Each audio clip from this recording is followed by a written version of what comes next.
What's your take on it? Well, my take on that is that it is the government of Nigeria that need a pardon from the Ogoni people and forgiveness, and not the other way, because our people did not commit any crime. When the state deployed the military to occupy the territory and murdered over 2,000 persons in cold blood, and later put Saro-Wiwa and others on trial, drop up charges, and murdered them. They are the people that own the companies that devastated our environment and destroyed our means of livelihood, destroyed our fishing and farming business. So in this case, I don't know who needs a pardon. It is the government of Nigeria that committed genocide in Ogoni, that carried out judicial murder of our people. It is them that have destroyed everything that we have and calling us criminals and murderers. So in the real sense of it, it is the Ogoni people that we say we are forgiving the government of Nigeria for killing our people, for destroying our means of livelihood, for killing our leaders, for occupying our land with the military. So I don't know if there is any other meaning of pardon. Pardon means that you forgive somebody that has committed an offense or a crime. In this case, we did not commit. It's the government that committed an offense and crime against our people. So when the time is ripe, it is the Ogoni people that we meet to say we are forgiving the Nigerian government. We have granted them pardon. They need pardon, not us, not the Ogoni people. Talking about the honor, Saro-Wiwa had better honors. Saro-Wiwa received Goldman Environmental Prize, which is called an alternative Nobel Prize. It's a Nobel Peace Prize. So I don't know what Saro-Wiwa will be doing with an award in his grave. If you think that you have done Ogoni any good, I don't think that they have done us any good with mere pronouncement of awards. There are serious and critical needs of the Ogoni people as enshrined in the Ogoni Bill of Rights. And this murder of our people and all these other issues are things that came out from our struggle, which we did not envisage when the Bill of Rights was drafted. So confronting this with a pardon is the wrong way to go. It's the wrong way to go. What I expect them as a president to do is to set up a judicial commission of inquiry to review that trial of the Justice Auta, review it and make recommendations to government. I'm sure that judicial review panel will recommend exoneration. If Mr. President claims that he has no power to grant exoneration, through that commission of inquiry, that panel, that review panel, they will recommend definitely exoneration, and you will, based on that, approve the report of the panel and grant them, exoneration, because these men did not commit the offense for which, they were executed for. So it is as clear as daylight. The mere fact that Mr. President said that he had granted them pardon and give them an award shows that they did not commit the offense. In fact, he said in his address that the execution shouldn't have taken place. It means that the state killed our people innocently. And we expect an apology from them, while we will be prepared to give them a pardon and forgiving them after they have solved the problems of the Ogoni people. But I think this is just the beginning of this whole thing. And they made a mistake also by not recognizing the Ogoni 4 chiefs in their ward, because these are also heroes of our struggle. Chief Edward Nakobani was the first vice president of Mosa. Polytechnic, the only institution we have in Bori today, was brought by Chief Ababade. These men were not mean men. They are very strong pillars of the Ogoni struggle before government decided to infiltrate Mosa and divided the people. So you cannot, they are all victims of our struggle. They are all martyrs. In fact, at this point, I don't want to be hearing 9, 4. It should be 13. So their word should have gone to the 13 Ogoni people. I think that would have helped to heal the wounds. But right now, what has happened will further divide the people. Further from the inflammatory statement we are hearing from the land. I think government need to do something urgently. But they are in a hurry because they need oil, and that is the wrong way to go. I think oil should be very far from their discussion because oil is still very far. This whole thing that they have done have further caused a lot of problems in the land. Definitely, the government took this step because they want to take oil. There is no doubt about that. It is clear as daylight. But I said that they are going about it wrongly. They are going about it wrongly, especially at the cleanup that, you know, that is ongoing. It's yet to even start. You cannot turn on the tap and mop the floor at the same time. If you claim that you are cleaning up the area, why want to reopen the oil wells again, to repollute the place? What kind of thing is that? So I think they are going about this whole thing wrongly. They are in a hurry, and they are taking so many wrong steps. I expected Mr. President to say, after setting up that panel, I'm bringing in like $150 billion US to fast track the cleanup and ask that UNEP to go into other Niger Delta states to conduct an assessment. They have to conduct an environmental audit, like the way it was done in Ogoni. And that's what I expected to be. Ogoni will not be clean until other parts of the Niger Deltas are clean because we are linked together. A pollution in Andoni, in Borno, in Okirika gets to Ogoni the next second. So everywhere must be clean before Ogoni will be considered clean. So these are the things I think that if they are serious about healing the wounds in Ogoni, they should be talking about, not to commission our own complete route, not to, you know, talk about award and all this and pardon in place of regeneration. They need to go back to the drawing board and get their things right. The Cancer Memorial Bus is an artwork. It does not have an engine, it does not have tires, just an artwork that the Nigerian Customs confiscated in 2015. I did a petition to the National Assembly,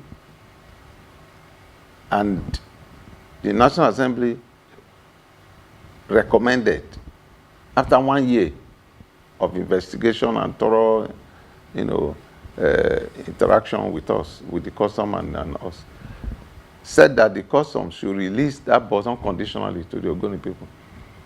They refused to do that. I have to go to court, Federal Court Ikoyi, Lagos, until judgment was given on 20th of April in 2023 that that bus should be released unconditionally to us. Up to today, it has not been released. Even when the new custom boss asked for a copy of the CTC, the judgment we sent to them, I have an acknowledgement copy of the letter that they collected it.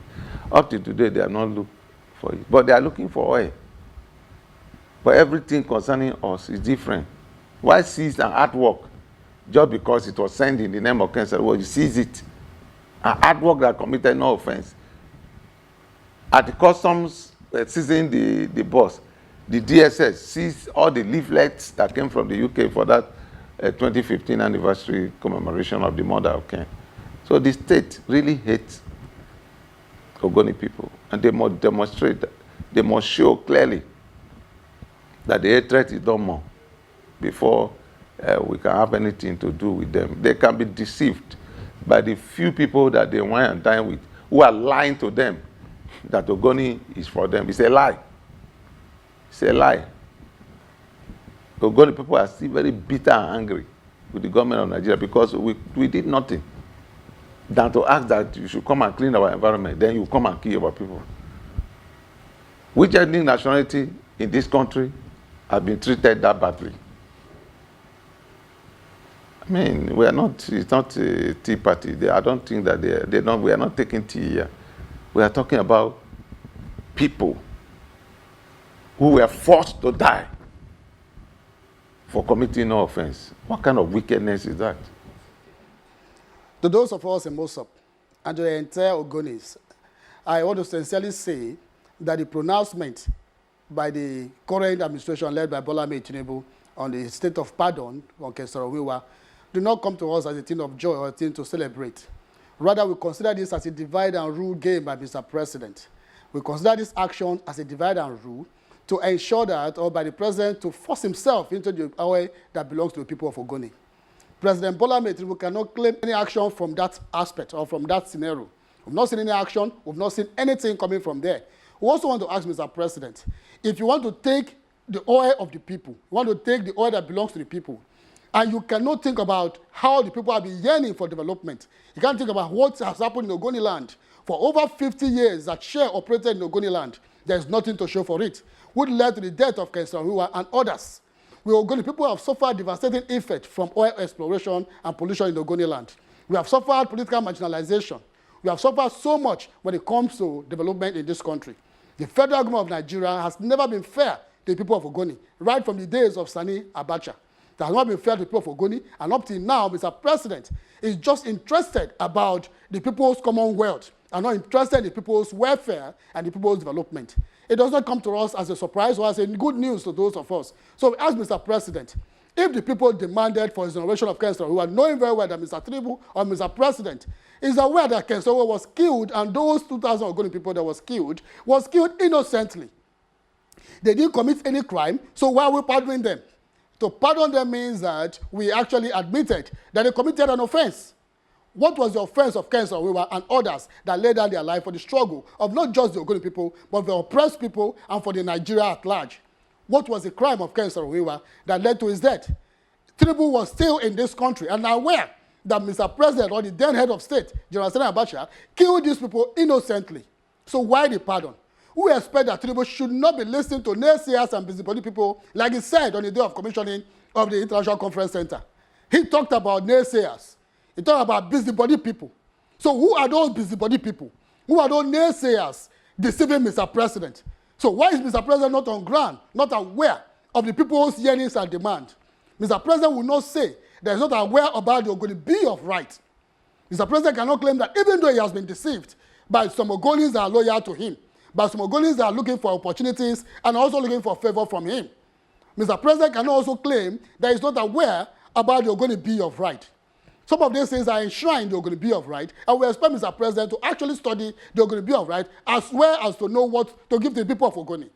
We have demanded for so much empowerment. We have also demanded that Mr. President must give attention to the people of Ogoni. You want to take our oil. What do you have, Mr. President, to show for what you want to get from the people of Ogoni? Like our leaders have said, you cannot demand for our machete and give us knife in return.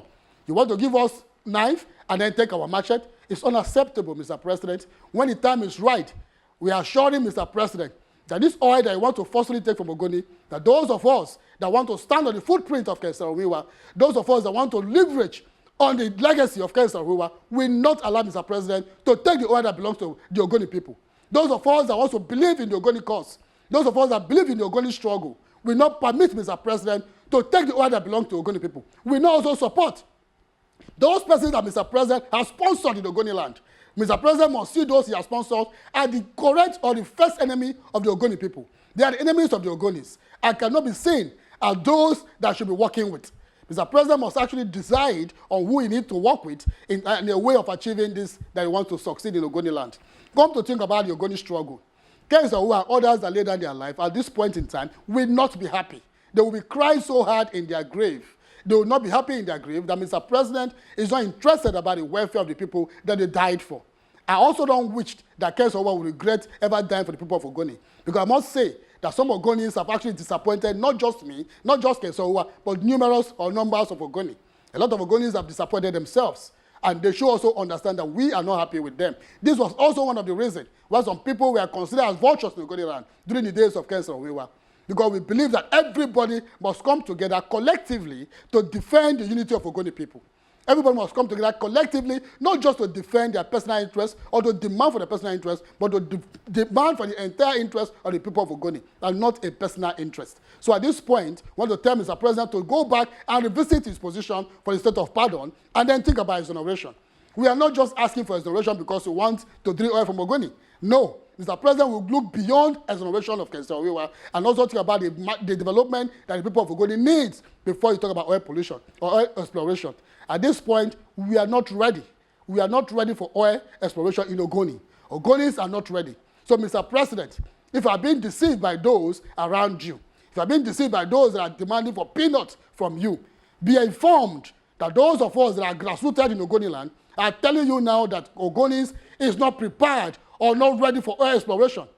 What Ogoni need is Mr. President must give total presence to the people of Ogoni, total attention to the people of Ogoni. So we are aware, and the public shouldn't be deceived, that Mr. President have any sense of love or passion for the people of Ogoni. The public Nigerians and the international community should not be deceived that Mr. President have love for the people of Ogoni. The President does not love the people of Ogoni because his footsteps and his actions does not tell for a genuineness of what he intends to achieve in Ogoni. So Mr. President is interested in the people's oil, and that's why he's doing what he's doing. Not because he's doing it genuinely for his love for the people of Ogoni. No, he's not doing it genuinely for the love of the people of Ogoni. Rather, Mr. President has his personal interest in what belongs to the people of Ogoni. So if you want to take the people's resources, if you want to survive with the people's economy, then you must think of how you can be able to give to the people what they demand from you.